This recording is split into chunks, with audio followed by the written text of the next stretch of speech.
We're with Coach Kim Dameron of the Southside Mavericks. Coach, third year, can you believe it already? I really can't, to be perfectly honest with you. It seems like it was yesterday that I was, doing a press conference saying, "Man, I'm glad to be here at Southside." But yeah, it's gone by in a hurry. Of course, you guys 2-9 last year, 2-5. But I tell you, you guys had one of the most exciting teams that I've covered in a long time. Of course, you had a quarterback, junior David Sorg, threw for 2,832 yards, 26 touchdowns. He attempted 438 passes last year, which is more than any Southside quarterback has ever attempted in a season.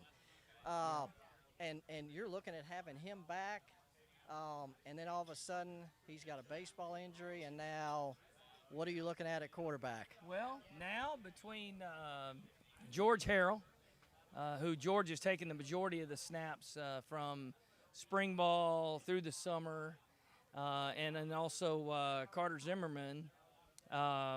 Those cats are going to, between the two of them, they're going to throw it about 400 times. I mean, we're not going to change what we do. And so, it's just George is just getting the reps, and he was our backup last year, and he played all but maybe 2 series against North Little Rock last year in the playoffs. Right. So he's got some game action under his belt, and it's we have to say next man up. I mean, it's very unfortunate for David. I mean, he was really looking forward to having his senior year, and he had the arm injury, through baseball and all that, and that's his priority is baseball. He's going to be a baseball player in college, and so obviously it's something that we hated, but we have to go forward, and so we're looking for these young kids to. They're both going to be juniors, and we're looking for them to lead us through the season. And one thing you talk about, he came in against North Little Rock. Boy, it doesn't get much tougher than that. I mean, after that, it had to be, going to practice and spring stuff. It had to be kind of a little bit of a relief. Yeah, he had major bombs going off all around him, and he got whacked a couple times, but he stayed in there, and I was, even though we didn't do very well against them as a team, I mean, you look at his performance, and he went in there and he did the best he could do, and he didn't shy away, and he tried to execute the way that we asked him to, and so I think that experience is going to be valuable going forward for him. Your receiving core, of course, until you moved Dimitri Lloyd to linebacker, you were starting 4 seniors at the receiver positions, and they were all really good ones. So you're also looking at some guys there too. Well, yes. One of them is here today with us, Xander Connor. Xander played a little bit last year, especially when Carlisle was banged up a little bit. And so Xander will start at one receiver outside, which, that's going to be now we're also we've got a couple of kids that were sophomores last year, played on the JV team, and that have moved up. Jackson Davis is one that will, kind of start on the outside, and then Zimmerman also plays outside receiver, and so that's why he is a quarterback / receiver, and he'll get a lot of reps as an outside receiver, but also at, possibly as quarterback. So that's the way he's practicing right now, and then inside. We've taken Isaac Gregory, and he's such a hybrid that he's going to play some running back, but he's also going to play mostly in the slot. He actually can even move outside and play an outside receiver for us too. So Isaac is a very versatile player, and he can run, he can catch, he can make you miss with the ball, and so we've got to get it to him as much as we can. And then, with the other, right now, Grayson York is kind of in the other slot receiver. He's more of I want to say, a possession guy, I guess you would say. But he's got a great feel for finding space. And in our offense, our receivers are taught to find space, take space, present themselves to the quarterback and put them in a position to where they're supposed to be when they're supposed to be there, so the quarterback can go through his progression and make sure that the ball gets where it's supposed to go. We try not to hold on to it very long. And so those guys have really gotten a lot of reps this spring and summer in running our offense. Of course, playing in the 7A West, I think there's 3 returning starting quarterbacks in the conference. um, it's almost a quarterback, you know, focused conference. So defensively, who are some guys that you're going to count on this year to slow down some of those offenses? And I know you've got Russell Keys, kind of a three-year starter coming back. How about him and who else? Well, right now, Blake Mitchell has been working as the other safety with Russell most of the summer, in the spring and the summer. Right now, he's kind of nursing a little bit of a lower leg injury, so he's not doing much practicing. So we're getting a look at some of our some sophomore safeties like Joseph Kincannon and some younger guys. Bon Vienthong is our kind of nickel strong safety type guy that we've always been kind of a three safety defense. So Bon is the other guy that's doing that. And then out at the corner spots,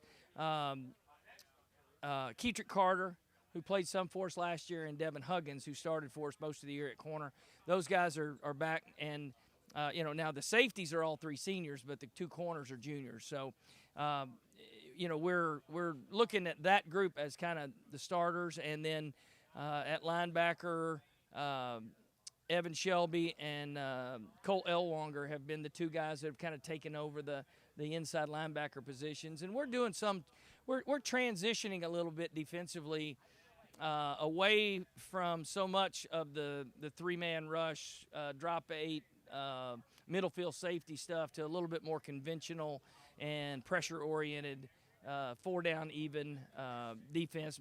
A lot more of, to be perfectly honest with you, what I'm used to over my career, as well as what Jacob Cox is kind of used to over his career. So we're in a little bit of a transition defensively, so that'll be fun to watch too. Well, and you mentioned your front. Who are a couple of guys up front that's going to be key for your defense? Cage Castling. Cage has played a lot for us the last 2 years. He's going to be a senior. Gage Jones has been a guy that's he started off as a running back and then the linebacker, and now he's a D lineman. Andrew Reeder is another one. He's going to be a junior. The first two are seniors. They're going to be seniors. And then Reeder and then John Parkinson. John was a sophomore for us last year, and we moved him all over the place. And John's an explosive pass rusher and a guy that can really run and has a great knack of getting off blocks and making tackles. So those four, Cage will be the guy that kind of sometimes he's up, sometimes he's down. John also in our scheme will also do some things where he drops and plays more like an outside backer at times. So they give us some real versatility defensively up front in being able to play some three, some four down stuff, but not have to change personnel. Because, I know the quarterbacks, receivers, those guys in the conference get a lot of the publicity. But that conference, teams win and lose games based on that front line. And you've got, I guess, all of your linemen coming back on offense. Yeah, that's why I sleep at night. I don't sleep a lot, but when I do, it's because I've got 5 returning starters on the offensive line. Cade Nally has started at guard and tackle. He's playing probably more at tackle right now. Kobe Brannon has started for us last year as a tackle and has now, they both kind of go back and forth, guard, tackle. In that, Miguel Solis is 3-year starter. He started for us at tackle as a sophomore, and then last year as a center, and he's back at center. Connor McCoy, our left guard, has pretty much been there. He was there all year last year, and then Cooper Anderson is our left tackle. And Cooper and Kobe have both really gotten a lot bigger. They've both grown tall-wise. Actually, Connor has also. Over the last off season, and so I'm excited about that group, and kind of how that group goes is how we're going to go, because for us to be able to run the ball, which again, I haven't even spoken about Amari Tucker yet, and he makes everything go in the backfield. So that's between those 5 offensive linemen and Amari Tucker. I think we got a chance to maybe move the ball on the ground and in the air. And you brought your kicker today. He's going to be a good one, isn't he? Yeah. Jackson De La Souce is a young man that kicked for us as a sophomore, and he was kind of up and down and all over the place, and I was like, oh, geez. And then this past year, his junior season, he was an all-state kicker for 7A West. He really became consistent kicking off, and he had a long of 42 on field goals, and really came through for us and played well. And so we're glad to have him back as our kicker. Because in high school football, touchbacks and making teams start at their own 20, it's critical. That is such a huge, Yes. huge weapon. Yes, it is, and especially for a defensive-minded coach, I love it when they got a long way to go. So it's fun when you don't have to cover the kicks quite as much. And he's not only has his leg strength really improved, but he's also accuracy-wise as far as being able to kick off and keep the ball, somewhere over there by the numbers, because we're a left-to-left kicking team, so we like to put it in that left corner down there, and I'll cover to that area. You see that through college football, through high school football. A lot of people, instead of just kicking it down the middle, we're trying to split the field, cut off half the field, and so Jackson gives us that ability to do that. Coach, we appreciate you taking the time today to talk about your Mavericks. We look forward to watching your team play this year. We wish you success. And we've been talking with Coach Kim Dameron of the Southside Mavericks.